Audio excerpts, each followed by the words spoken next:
This is Dan Dix here reporting for Press for Truth, and this man right here, ladies and gentlemen, is either completely crazy or he is an absolute genius, and I tend to be leaning towards the latter.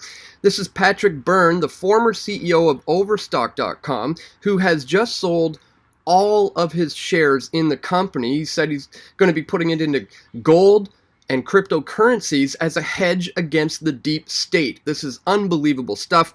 So in today's video, we're going to take a look at this from Bloomberg. Overstock founder dumps his stake for gold and crypto assets. We're also going to look at this.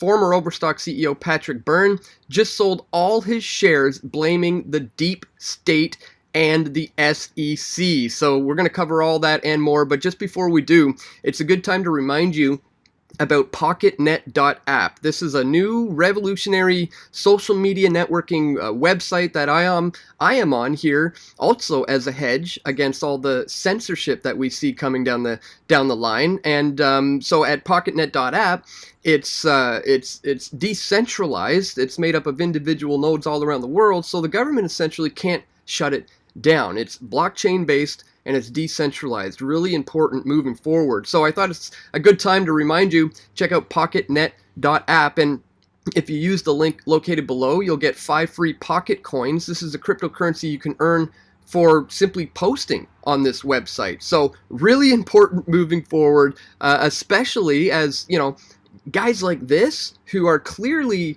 insiders and who are seeing some of the inner workings of the deep state are getting out. You know, so there's something brewing, guys, and it's important to hedge ourselves against this. Now, let's dive into this one first from Bloomberg. Overstock founder dumps his stake for gold and crypto assets. It says here, Patrick Byrne, the eccentric former chief executive officer of Overstock.com, Inc., sold his entire holdings in the company he founded, and he said he would park the proceeds in gold and cryptocurrency. Byrne cashed out nearly 5 million shares for about $90 million, according to a regulatory filing late on Wednesday. It goes on here to say, in a Wednesday blog post titled, "A Message to My Former Colleagues at Overstock," Byrne, who's 56, said he planned to plow the proceeds in securities that are counter-cyclical to the economy, including gold, silver, and 2 types of cryptocurrencies by Friday. Byrne also said he would be willing to provide a capital injection if needed by buying back into Overstock once he's legally allowed to do so. That's a brilliant concept. We're going to get into that a little later. Byrne resigned as Overstock CEO last month after comments about the deep state and his involvement in a government espionage probe. And it goes on to elaborate into that. Byrne's August exit came after a series of public announcements where he cited entanglements with the deep state that included cooperating with law enforcement agents that he called, quote, men in black, with their Clinton investigation and the Russia investigation. Byrne said he had been romantically involved with Maria Butina, a Russian operative jailed for failing to register as a foreign agent. The founder had previously battled Wall Street short sellers for 2 decades. So again, this is a man who's seen the inner workings here of the deep state, and he's not liking what he's seeing. This gets into it even more so. Former Overstock CEO Patrick Byrne just sold all his shares, blaming the deep state and the SEC. The former chief executive of Overstock.com announced that he's dumped all of his equity holdings in the company over the past week and blamed both the deep state and the government for his sale. In a cryptic message to erstwhile teammates on his personal website, Patrick Byrne on Wednesday attempted to explain the reasoning behind his departure from the internet retailer that sells discount furniture and bedding. The riffraff will tell you that my departure and sale were from a lack of confidence that I left behind in Peace Coliseum. They are wrong. And I would tell you, like I tell you all, the actual reasons before the yuck-yucks spin the truth. The proximate cause for my departure was, in fact, the impossibility of our getting corporate insurance with me still at the helm, he explained. Just as we learned in Game of Thrones that behind the scenes, the Iron Bank makes the big decisions, in corporate America, insurance companies get the last say. Overstock shares fell more than 6% Thursday following the release of this letter, and Byrne resigned from the e-commerce company in August, just 10 days after his first making comments about his role in the deep state. Here's where it gets interesting, guys. His involvement in the federal government's investigation into the 2016 election, and his Wednesday letter also made references to his supposed role in the state. You think me controversial now? You ain't seen nothing yet. I know enough to fry the deep state to ashes. Very serious language coming from Patrick Byrne. The deep state and the oligarchy are entwined, and they won't die quietly, he adds. If I had stayed at Overstock or even remained a large owner of OSTK, they would try to break Overstock as a way of crippling me. A filing at the Security and Exchange Commission on Wednesday showed that he gifted 87,000 shares and sold his remaining 4.7 million shares, which totals up to around $90 million, guys. This is a massive exit. Before Byrne's exit in August, he issued a news release on Overstock's website detailing his involvement in what he characterized as the Clinton investigation and the Russian investigation starting back in 2015. Byrne added that the third time in his life he had helped the Men in Black, an apparent reference to law enforcement officials. The former CEO's comments have taken a toll on the company's shares since his resignation. Stock is down 14% over the last month, but we have otherwise kept pace with the broader market in 2019. Read the full letter from Byrne below, and we're going to look at that because what he says here is incredible. But let's just pause for a moment and reflect on the fact that he is saying he is in cahoots with the deep state. He's been working with these Men in Black. I get the feeling that this guy is aware that there are inner circles within inner circles, like in groups like Bilderberg, and certainly probably the SEC as well. That's how a lot of this operates. These guys in these outer rings don't even necessarily know there's people in an inner ring that have an agenda that's different from what they have. Some of them do, though. Some of these guys do become aware of the inner circles, and they either decide to join it or they decide to leave, which is what I think this guy is doing right now. I think we have a case of an insider here who's not quite on the inner ring, but he's been dealing with the inner ring very closely, and he's not liking what he's seeing, and he's getting the heck out of there before they just completely off him, as they do. So, here's the meat and potatoes of it. Dear erstwhile teammates, as you will learn from an SEC filing today, over this past week, all of my shares in OSTK were sold. Before I left for Austria, I put it all in the hands of Mr. Petway, some of you know, whom you know, for it had already become clear to me that this was the right thing to do, and I decided to do some scuba diving in Asia so as to be far removed from it as possible. The riffraff will tell you that my departure and sale were from a lack of confidence in what I left in Peace Coliseum. They are wrong. I would like to tell you the actual reasons for the yucks before they spin the truth. Here it is, guys. Number one, insurance. The proximate cause of my departure was, in fact, the impossibility of our getting corporate insurance with me still at the helm. Your CFO, Greg Iverson, reported to the board in writing on Saturday, August 17th, that it was, quote, impossible to get insurance with me there. And on Monday, August 19th, in a politely worded letter, our insurance brokers at Marsh said much of the same thing, just as we learned in the Game of Thrones, that behind the scenes, the Iron Bank makes all the big decisions. In corporate America, insurance companies get the last say. As I wrote, the board at the time, while we could have gotten into the game of parsing what impossible means, like Bill Clinton arguing about the meaning of is, when it comes down to doing what a CFO and insurance broker, it is time for the CEO to object. Now here's the controversy. You think me controversial now, but you ain't seen nothing yet. I know enough to fry the deep state to ashes. The deep state and the oligarchy are entwined, and they won't die quietly. There is going to be an enormous amount of return fire directed at me. He knows he's putting himself in harm's way right now. The blather of the hedge fund Keogis, I'm not sure what that is, in financial press against Overstock since I came forward is a manifestation of that. Look back at what happened when I first came forward. There was silence for 2 weeks as the bosses readied a new party line. Then it came at us simultaneously from all directions at once. Okay, so the agitprop press does not bother me. I hope it is helping you with traffic, though I have zero idea, as I cut myself off from all information within the company the day that I left. But wherever they go, the organs of the deep state, including the SEC, will surely follow. Now, if I had stayed at Overstock or even remained a large owner of OSTK, they would try to break Overstock as a way of crippling me. With me no longer executive, a board member, or even a shareholder, it becomes pointless for them to try to get me that way. There are other ways that they will come for me, but there's no edge for them to come through Overstock to do it. Now, this is where it gets brilliant. The hedge. In both July and in August, I wrote lengthy letters to shareholders, but in truth, they were to you as well, so that you would know the full lay of the land after I left. As I said there in 2019, I thought retail's bottom line would do 115 million to 120 million, better than last. Continue what you were doing, and you should be able to make another 40 to 50 million in gains next year. Which means retail will spit out about that much cash after its own reinvestment needs are met.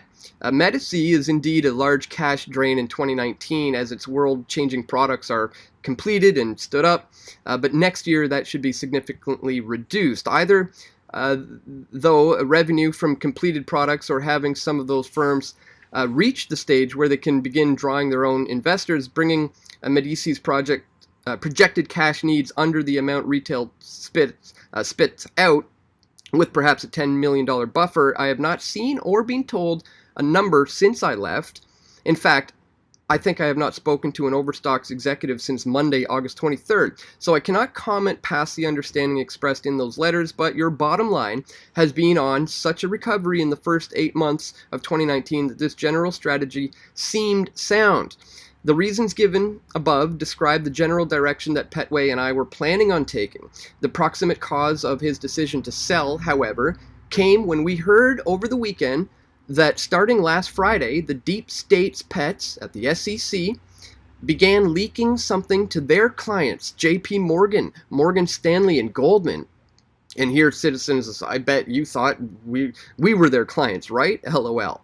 They leaked that they were going to Bazoomba our digital dividend, and I'll include a link to all of this, guys, in the description below if you want to read further into what he means by that. It's very interesting, but I want to stick to the point here. Once that started getting back to me, I realized this: whenever I have had any questions about whether the SEC would or would not do something totally outrageous in order to hurt our company to benefit their clients on Wall Street, they never let me down. They always did the evil thing. So Petway decided it was time to eject, especially because he knows I need the ammo to go to war against the deep state. Again, are you hearing the language this man is using? Again, either incredibly stupid or incredibly brave, either insane or a genius. I'm leaning towards the latter, guys. I've been following the U.S. economy and the deteriorating world situation, and I'm growing worried, as I'm sure you have as well. If the U.S. enters a recession, or even worse, if the big one comes, the strategy I just outlined above will be difficult to make work in the short term. The good news is that a collapse of Wall Street would crush your main competitor, Wayfair. So far, their business model has been predicated on losing $3 billion without a remotely break-even quarter, while replenishing continuously thanks to their Wall Street promoters like Goldman. But in a recession, that game will end. An economic downturn would hurt Overstocks as well, but your firm has repeatedly shown the ability to roll with whatever punches get thrown, while Wayfair's expense structure is so lopsided, with expenses that run 2 times their nectars, they will not be able to adjust such an event. For these reasons, it may give you some comfort to know what I am doing with the capital generated by the sale of my stock after paying tens of millions in taxes. After all, we didn't build that, right? Obviously referencing that, I think it was a 2012 clip from Obama saying, oh, the businesses you built, you didn't build that. Like as if, we rely on socialism or some nonsense like that. No, we're entrepreneurs. We built that. I built Press for Truth. Ridiculous. By Friday, the rest will be in the investments that are cyclical to the economy: gold, silver, and 2 flavors of crypto. The gold and silver are stored outside of the United States in Switzerland, and within 2 weeks will be scattered in other locations that are even more outside of the reach of the deep state. I hope you're taking points and notes here on how this guy seems to be protecting his assets. But there are places that are safe for me that he has them. The crypto is stored in the place where all crypto is stored. Mathematical mist behind long keys held only in the memory of someone who is quite good at storing such things in memory.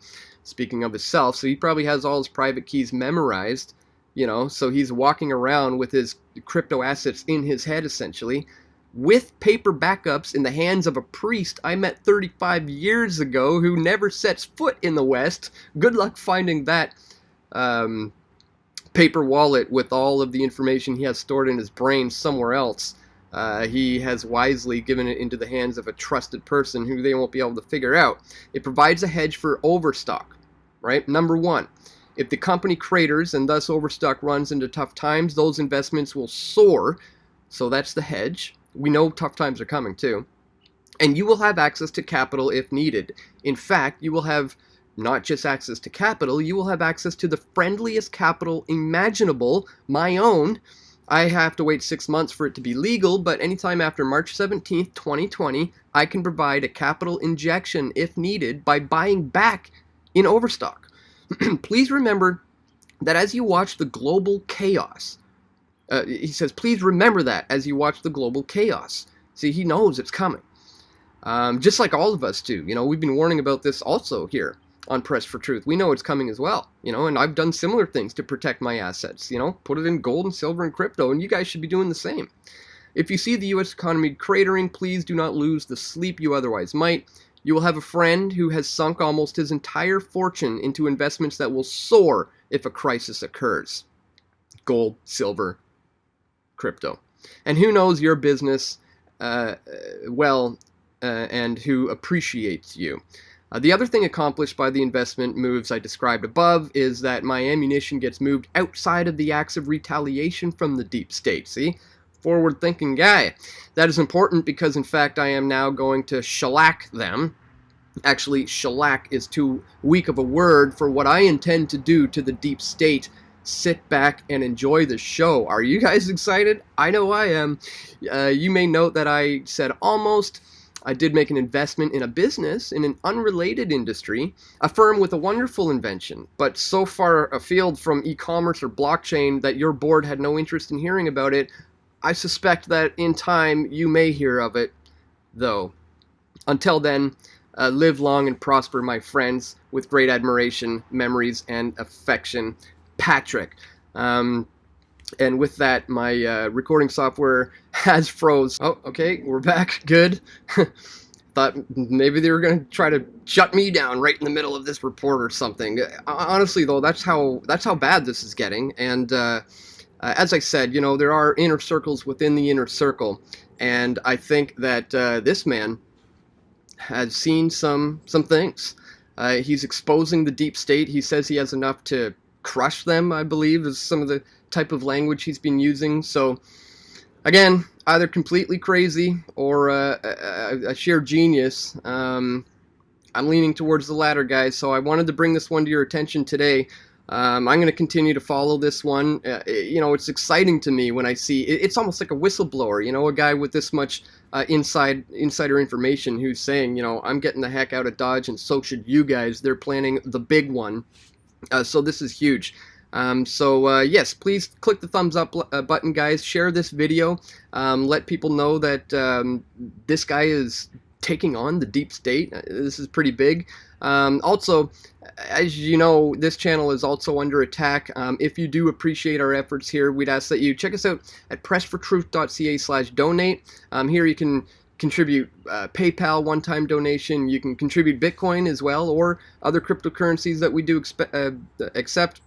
You can click here to become a patron. You can join over here as a member, or you can click right here to use the Patreon alternative and sign up for a monthly reoccurring amount. We cannot do this work without the support of you, the viewers. So please, even just a dollar a month really goes a long way. Please check the links on the screen or located in the description below. But that's all. Thanks for tuning in, guys. Again, share this one, click the thumbs up button, and stay tuned. We've got more video reports coming soon. This is Dan Dix reporting for Press for Truth. We all want truth.